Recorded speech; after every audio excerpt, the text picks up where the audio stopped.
We make it a practice to embrace our past and to celebrate our future, and in particular, to acknowledge and celebrate women of distinction.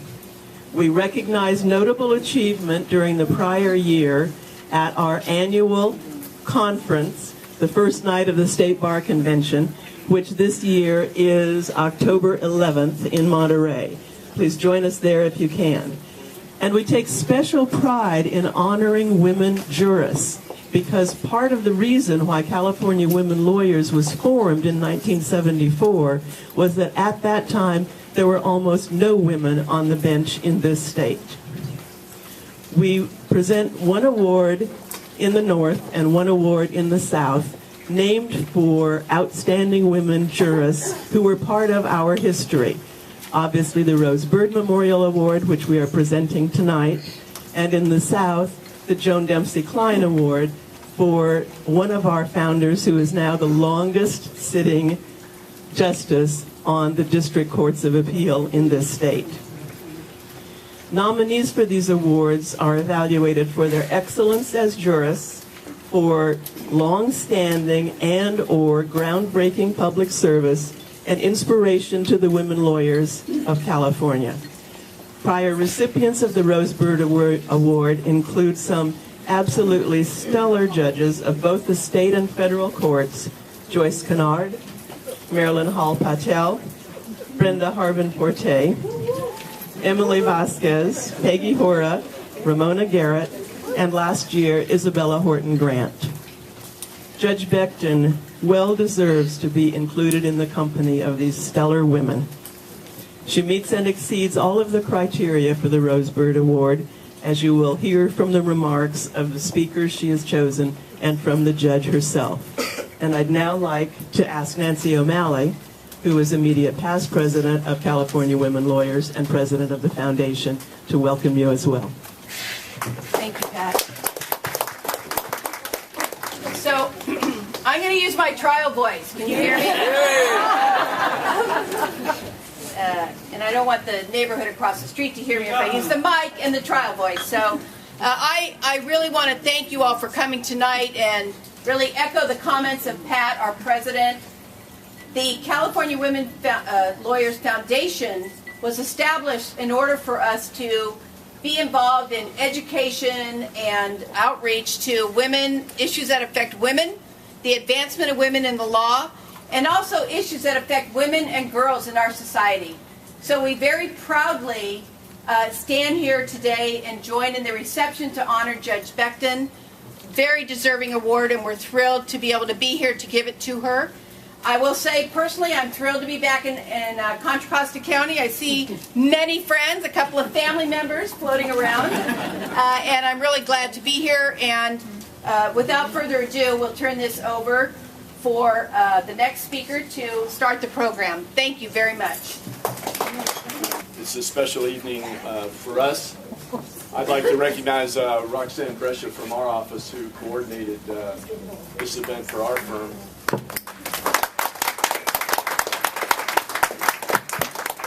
Welcome to our house.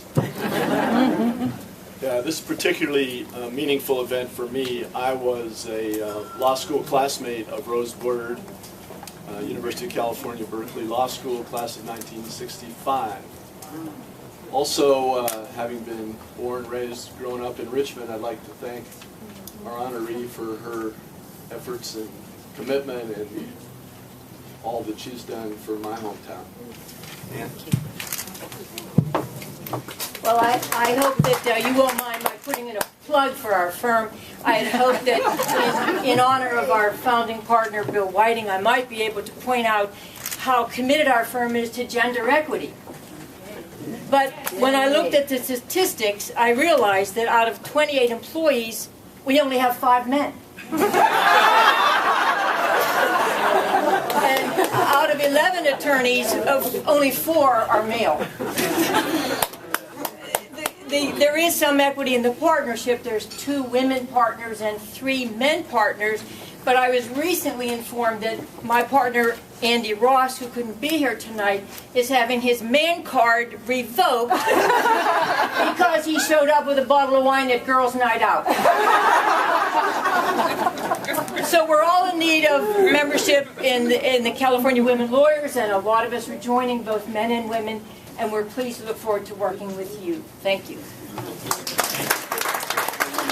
So our first speaker is the Honorable Lois Haight, Contra Costa County Superior Court Judge.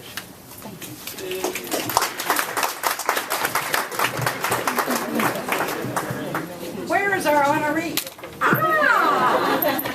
Are you ready?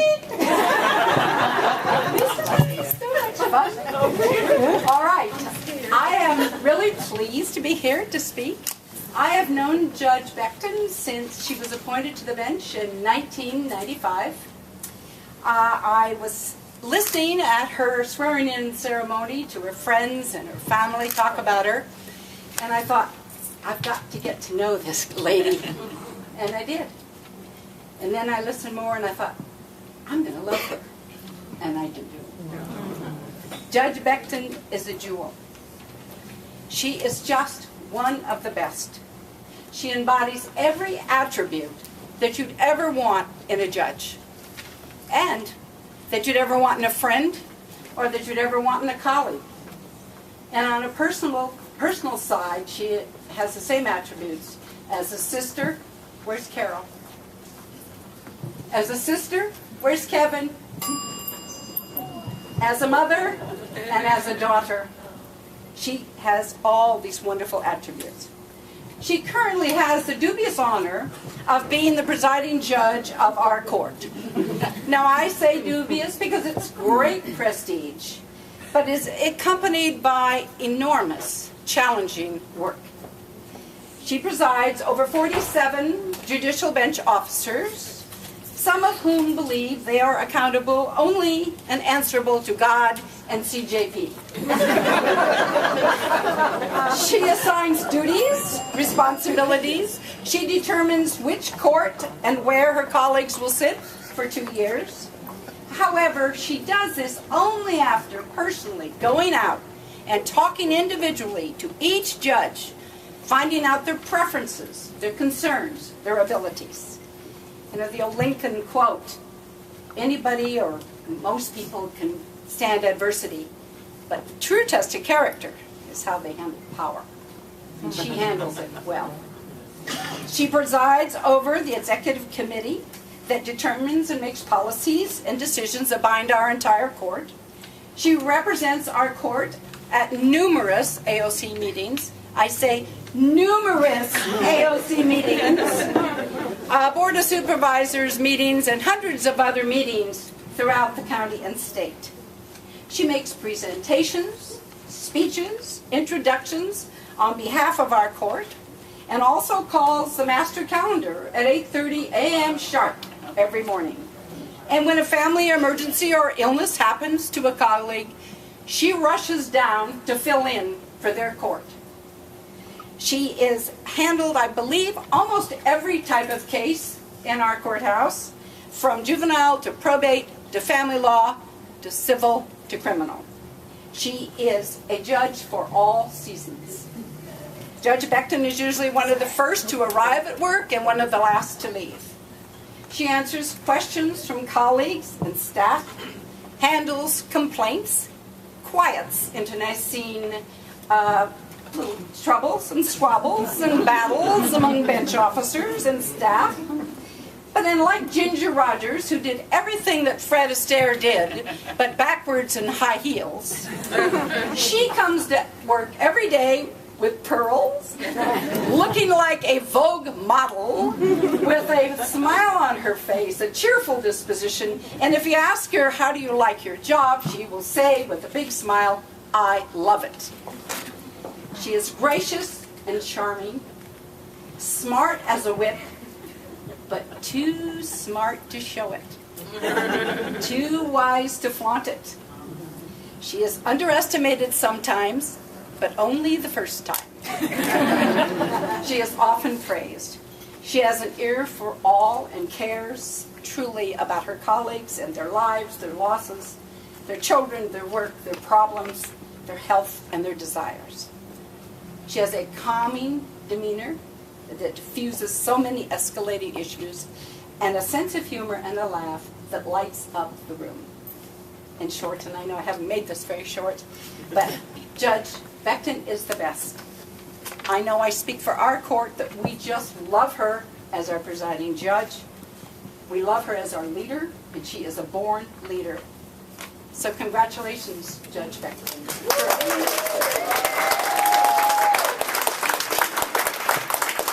Congratulations for being the recipient of this award and making us all look good.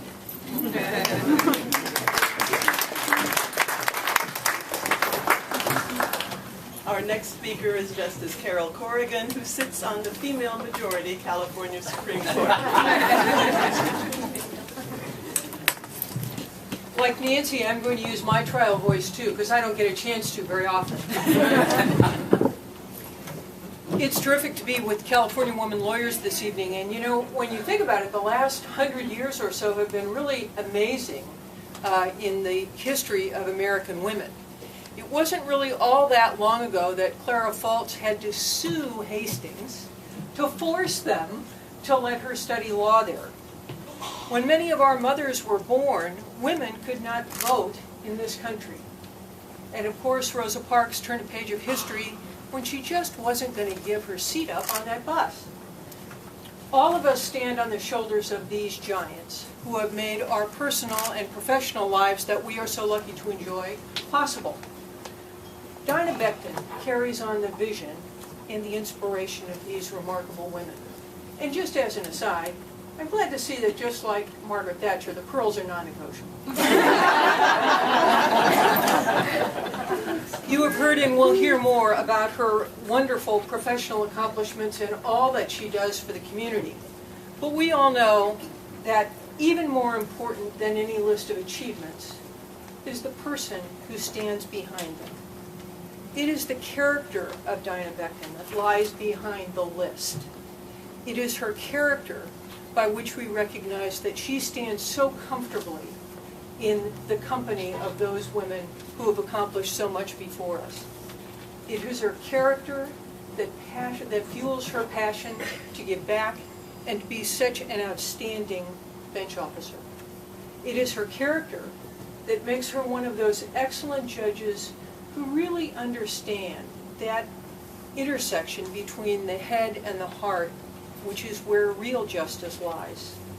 You have rightly chosen to honor her tonight because Dinah is a judge who is as smart as she is wise, who is as kind as she is diligent, who understands that it is the judge on a daily basis who mediates between the rigid strictures of the law and the lives of the people it touches and serves.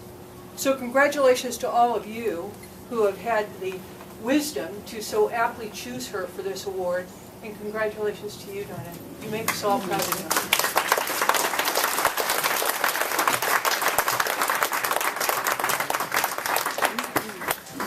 Our next speaker is Thuy B. Nguyen, General Counsel of Peralta College.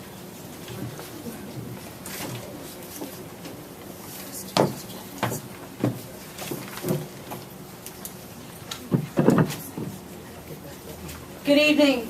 Good evening. My name is Thuy B. Nguyen, and I'm so honored to be here today, to be in the midst of such distinguished attendees, to pay tribute to my hero, my shero, Judge Dinah Becton.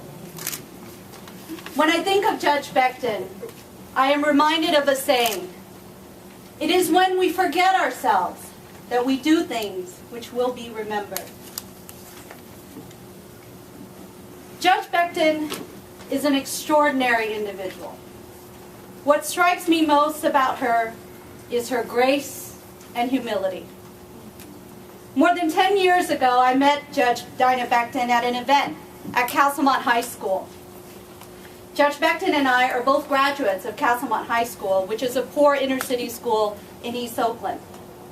Together with a small group of people, we started the Castlemont High School Alumni Association.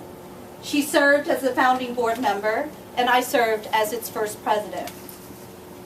Every year for over a decade, Judge Becton served as the lead organizer of Career Day at Castlemont High School. She is deeply committed to the young people at Castlemont. One can almost observe the maternal love she has for those students. She always works behind the scenes, never asking for recognition. She's the one checking people in. She's the one putting together the nomination forms. She has ballots sent to her personal P.O. box. She takes pictures. She puts together the program. She does everything, no matter how big or small. All of this, even while being presiding judge of the Contra Costa County Superior Court. Judge Becton is so humble, yet graceful in all that she does. I often have to remind students and alumni at Castlemont that we are in the midst of greatness with her presence. Indeed, it is because she forgets about herself that she is most remembered.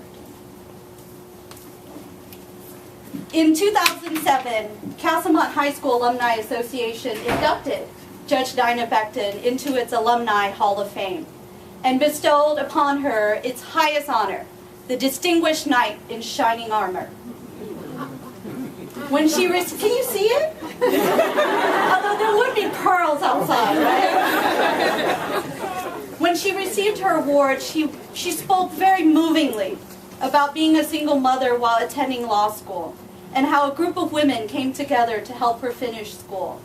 The room was in tears by the end of her acceptance speech. Castlemont's mascot is a knight, and there is no better person who exemplifies the character of a knight than Judge Becton, someone who is committed to service beyond self, who is a fighter for what is right, who does such work without attention to self, and who does so with such nobility and grace. At the career days that she organizes every year, Judge Becton also puts together mock trials for the students. One student wrote a thank you note to her. She doesn't know I still have this thank you note. I have always and still do want to be a lawyer and someday move up to becoming a judge. I learned something, like how trials can last months and juries play a huge role in finding people guilty. I am a young teenage mother, and listening to you makes me want to try even harder. At times, I want to give up, but now I know I do it for my daughter, to show her anything is possible, even being an African American woman. Judge Becton, thank you for showing us that anything is possible and for showing us that indeed it is when we forget ourselves that we do things which are most remembered. Congratulations.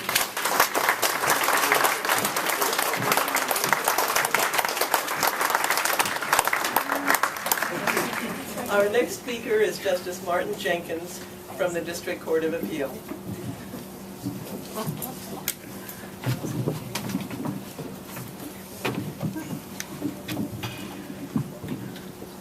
So I'm going to use my trial voice as well, although it's been about 20 years since I've had to use it. It is certainly a privilege and an honor to be with you here this afternoon on the occasion of the awardee, Dinah Becton, to receive the CWL Foundation Rose Bird Award. In preparing the remarks, I thought about a lot of things that I might say to you, but I thought, what would Justice Byrd say about tonight's honoree? What would she say about the changes that have occurred in the California judiciary since the time she left her post? And I think she'd be quite pleased that currently there is a woman who fulfills and sits in the position of the Chief Justice of the California Supreme Court. I think she'd even be more enthusiastic about the fact that for the first time in the history of the state, the majority of members of the California Supreme Court are women, as was mentioned earlier. I think she would howl with glee if she found out that tonight's awardee is also a martial arts enthusiast. The California Judiciary has its own Xena warrior princess, Judge Becton, and I have been to her dojo and seen firsthand her skill set. If there are lawyers here who have to appear in front of her, I would caution you. When the judge rules, accept it quietly and sit down.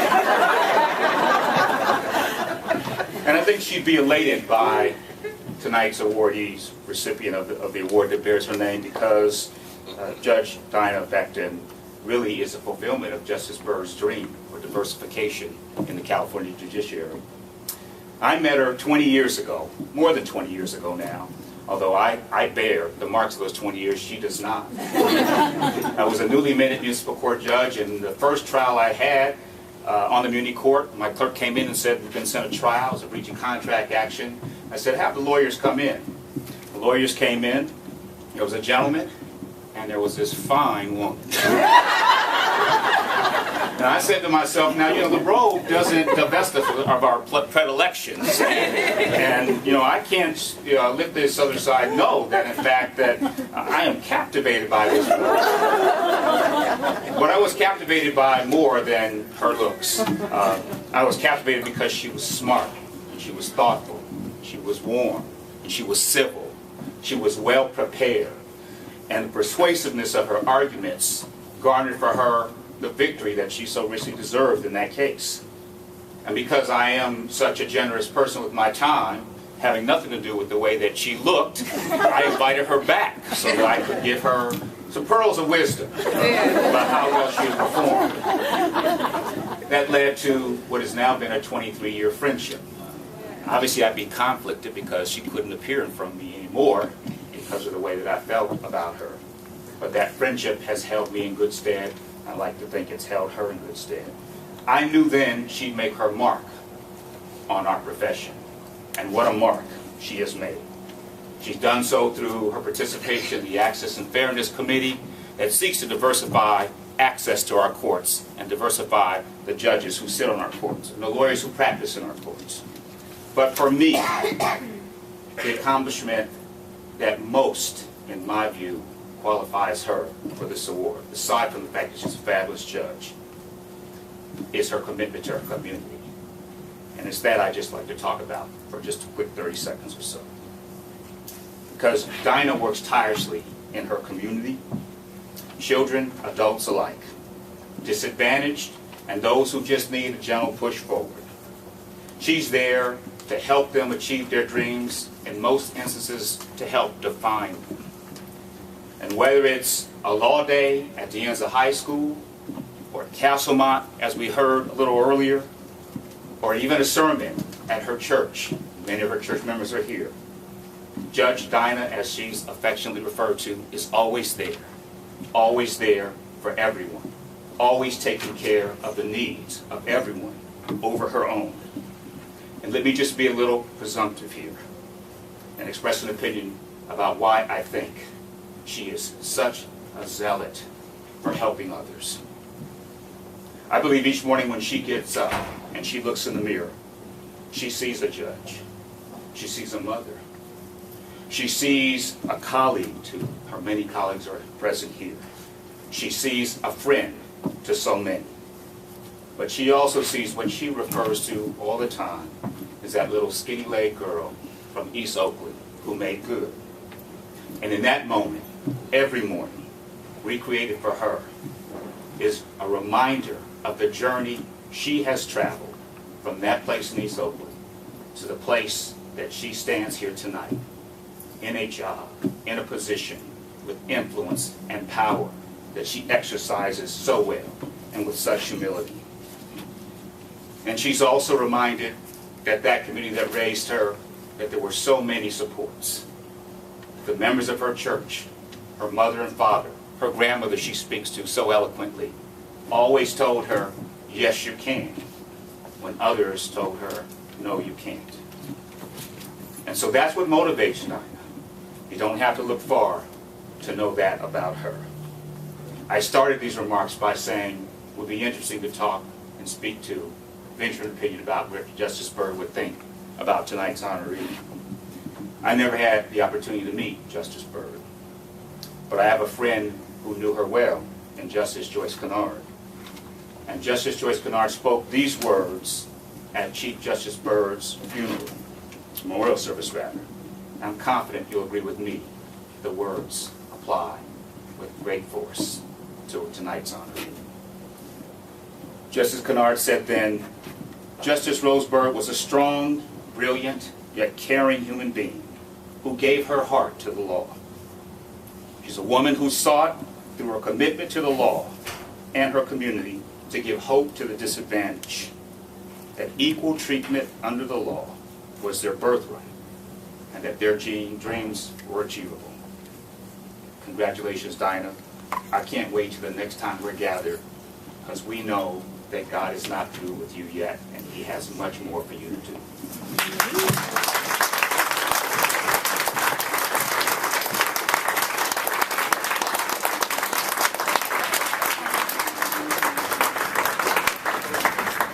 Our next speaker is Mrs. Carol Ann Berry, the judge's sister. Okay. You know, Dinah did me like this. Because I'm not a speech giver. My mother was the main speech giver in our family, and Dinah inherited from her. So when Dinah gives her talk, you'll be able to see Dinah's the real speech giver now. But anyway, I'm going to try to get through this. So first of all, I'd like to say thank you for inviting me this evening to help pay tribute to my sister Dinah. I'm thrilled to share with all of you as we celebrate my sister, the Honorable Presiding Judge of Contra, Costa County, Dinah Becton. And I'm going to give you a little background on, you've heard some things, I think, from the speaker about Dinah and her background. But we were raised by two great parents, Warren and Ernestine Becton. My dad was an airplane mechanic, and my mom was a beautician.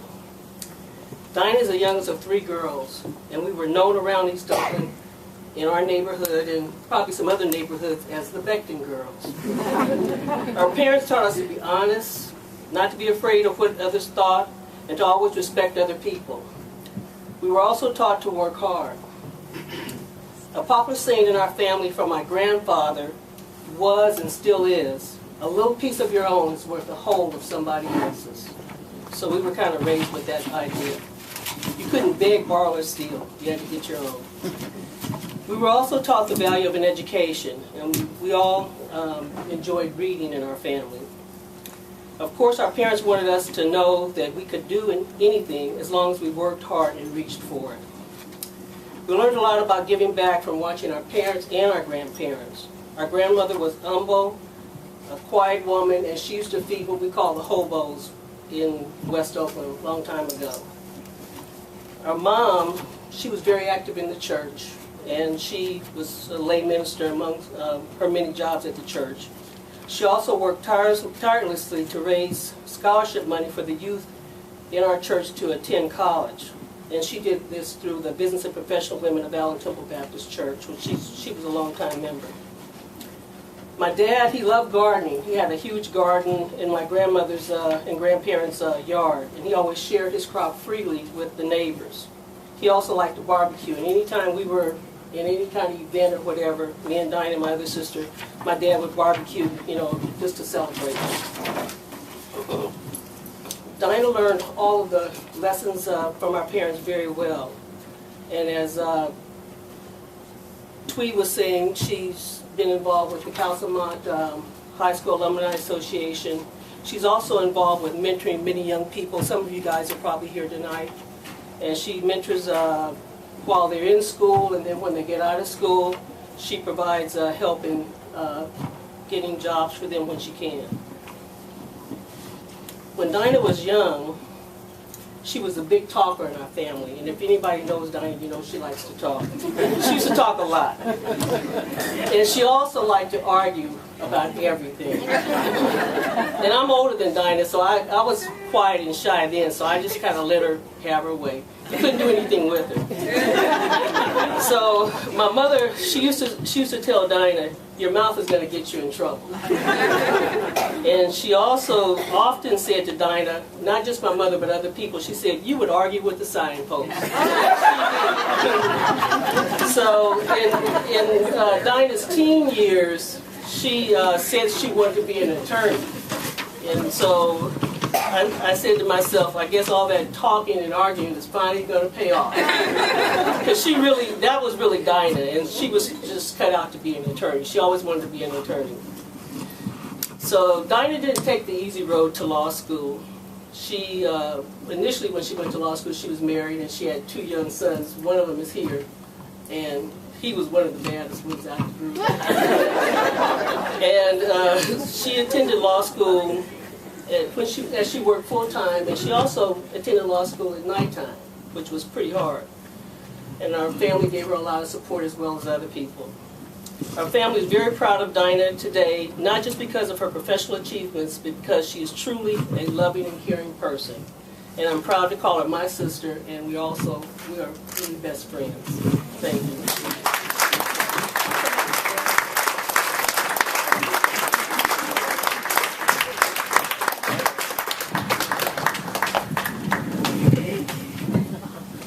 Judge Becton, would you join me, please?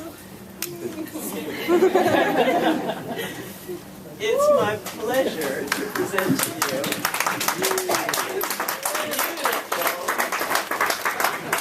signature CWL image of a woman breaking the glass ceiling and holding the scales of justice. I can think of nothing more suitable for you. Congratulations.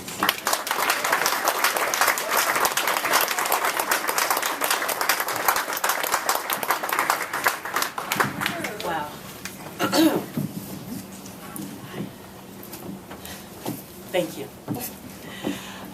For everyone here, I want to start out by saying I'm absolutely thrilled to accept this award. You know, just a few weeks ago, I received a call from the president of CWL, Pat Sturdevant. She telephoned me at my chambers. Well, at least she said that she was Pat. I thought she could have been an imposter. I wasn't sure if it was a crank call, because she was telling me that I had been chosen and selected to receive the CWL Rosebird Award. But before the call was over, Pat had convinced me that she was indeed Pat, and that she was indeed the president of CWL, and that this was no joke. What a thrill.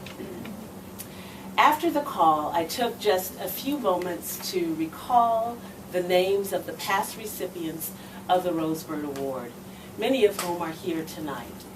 Names such as the Honorable Isabella Horton Grant, Ramona Garrett, Peggy Hora, Emily Vasquez, Brenda Harbin Forte, Judith Ford, Alice Little, LaDoris Cordell, Marilyn Patel, Jacqueline Tabor, and Justice Joyce Kennard. 11 accomplished women who are recognized as leaders and trailblazers in the legal profession. I stand on the shoulders of these outstanding women. And let me say that I am full of emotion and I'm bursting with pride as it now sinks in that my name will be added as the 12th name on this list of esteemed and accomplished women who were evaluated and selected for their excellence as jurists, for their long-standing and groundbreaking public service, and for their ability to inspire women lawyers in California. I assure you that I am deeply honored and moved to receive this award.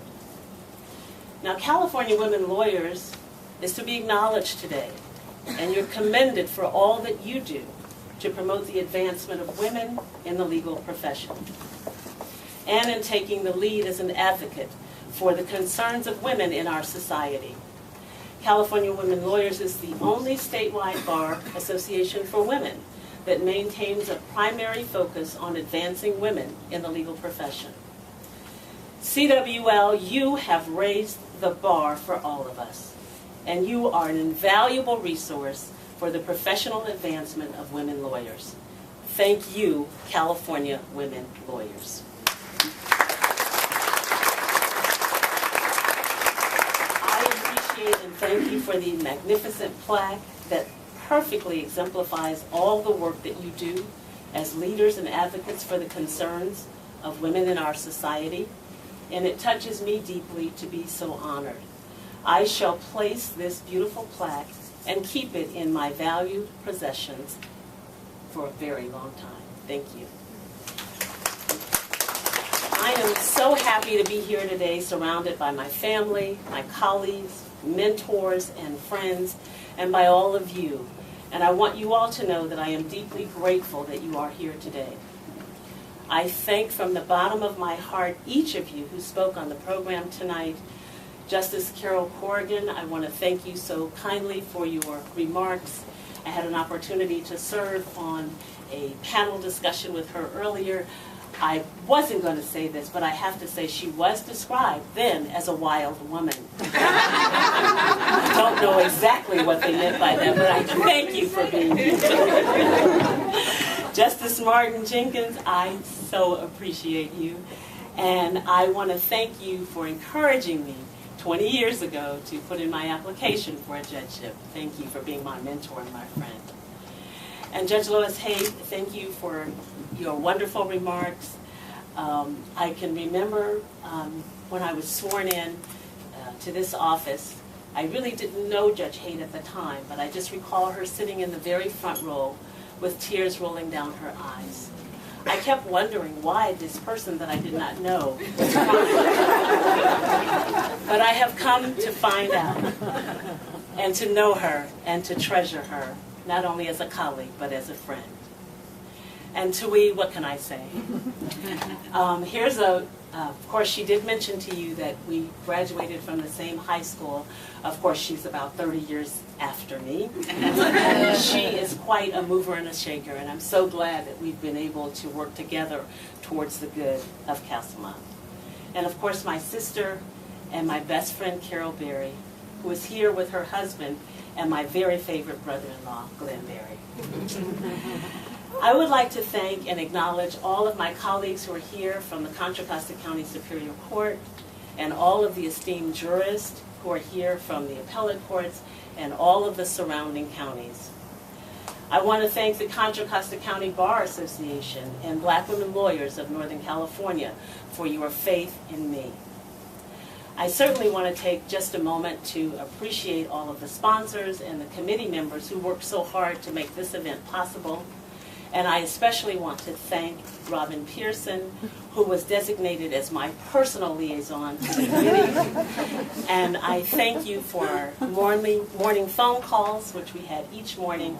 And I thank you for accommodating all of my last-minute requests. Of course.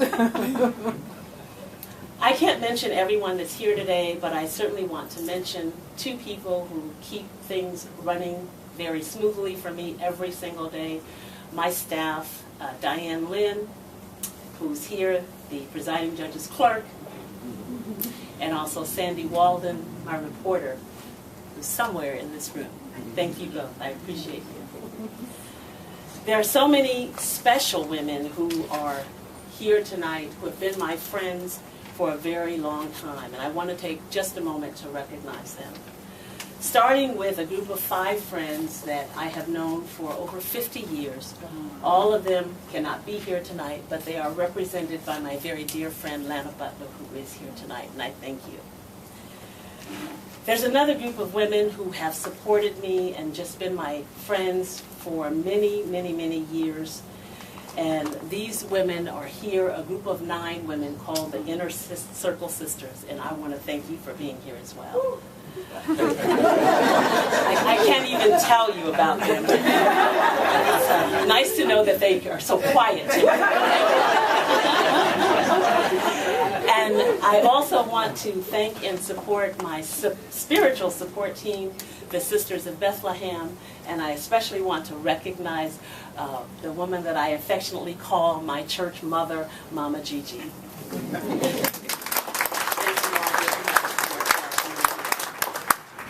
And last but not least, I want to acknowledge my two sons, Justin and Kevin. They each occupy one half of my heart. And Justin is here with us in spirit as he winds up his teaching responsibilities in Iowa. But I am very fortunate to have my youngest son, Kevin, here, my baby boy. And he is here tonight along with his partner, Ayana. I love you both. Allow me to share with you the day in May of 1985 when Justice Rosebird took time out of her busy schedule to serve as the keynote speaker at the commencement ceremony for the 230 law school graduates of Golden Gate University. I was among the graduates that day who sat in their seats very eagerly awaiting the message that we were to receive from the Chief Justice of the Supreme Court of California. On that day, Rosebird did not talk about herself or her accomplishments. On that day, she counseled us to do what is right, even though it may be unpopular. She counseled us to fight for what we believe in and to hold on to our sense of humanity. Today, as I look back at her long list of accomplishments, it is clear that Justice Rosebird shattered every glass ceiling that she encountered. And as I look around the room tonight at all of you, I see so many of you who have given so generously and freely of your time to mentor, to help a colleague, to help a friend, to help a family member. And I am so proud to be honored and to be among you all, and to know that we share the common dream of promoting excellence in everything that we do. In closing, I want you to know that I value this honor, which I accept with the obligation to do my best to live up to all that this award stands for. My friends, my colleagues, my family, my mentors, I thank you.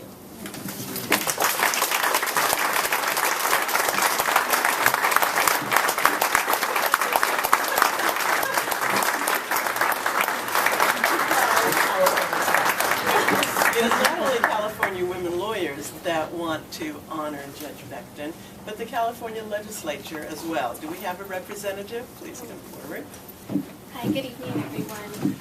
My name is Crystal Araujo, and I'm here on behalf of Senator Mark DeSaulnier of the Contra Costa County. We're representing the legislature tonight. So I'm also representing Assemblymember Bonilla and Assemblymember Skinner, who would like to be here today and congratulate you on this great award. And we'd like to also thank the California women lawyers for having us here.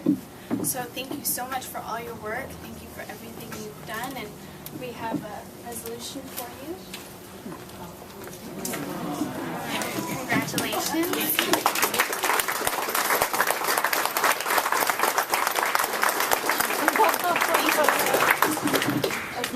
Thank you so much. Thank you. The California Supreme Court also has an item to present to you. Justice Corrigan. It's here somewhere. No? No, this is somebody else's stuff. I don't know. That's enough.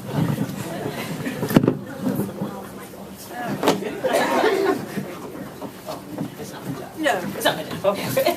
Don't help me. Many people have tried.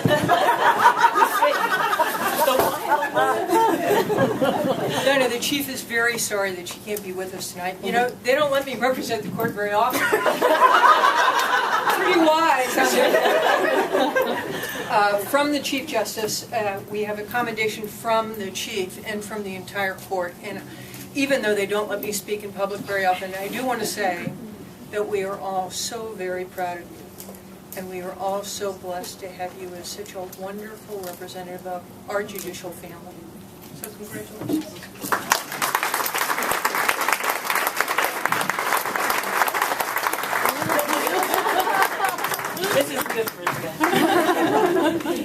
And it's also a tradition that a representative of the National Association of Women Judges is featured. Judge Zúñiga, are you still here? Oh dear. Oh my gosh.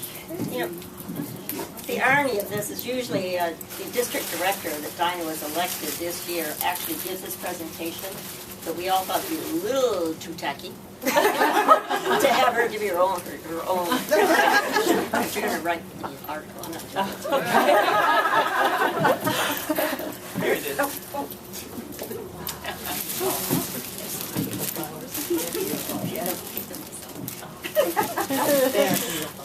Dinah, on behalf of the National Association of Women Judges, District 14, and the California Board of Women Judges, a small token of our appreciation and recognition of who you are, and a recognition of this great honor bestowed upon you. Congratulations. Thank you for being you. Thank you.